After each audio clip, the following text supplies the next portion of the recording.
years ago, when I started a branch of one of the colleges I initiated in Kisumu, a gentleman known as James Osore walked over to a meeting which I was having with the students who were already registered in there.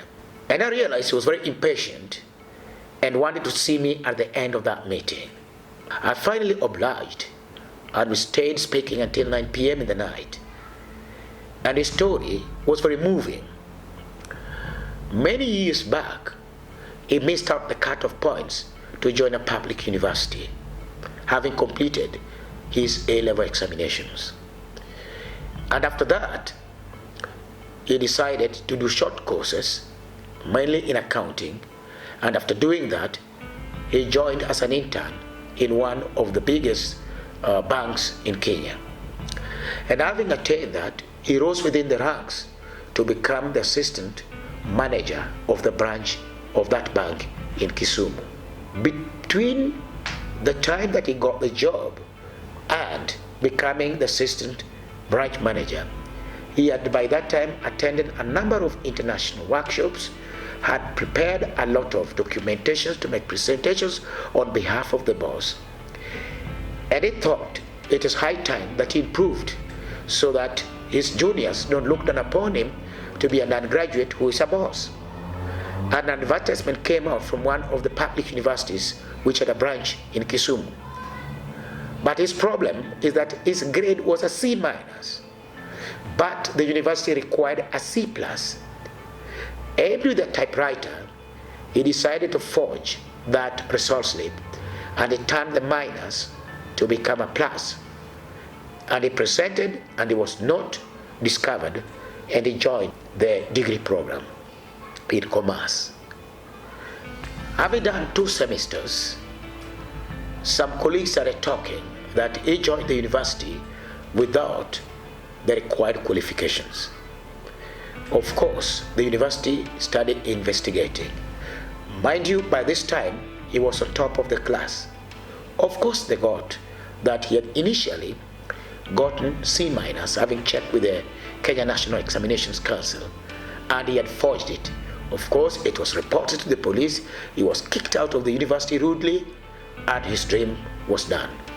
And this is the reason why he came to see me, because he had in our own promotional material, we are talking about life achievement and work experience to be very important in determination of prior credits, and more importantly, that we might not just admit people merely based on grades, but we must look at somebody's talent as well, because grades can be very misleading. If you are living in Africa, you know very well that you might have gotten a low grade just because you are in and out of class due to lack of school fees. You are sick the last 3 months to the examination, or you lost all your parents in their own accident, so you are psychologically affected and you couldn't revise. So many external factors like early pregnancies. You are unable to write exams because you are not wired to memorize and recall. These factors do affect a number of people and make them look like failures.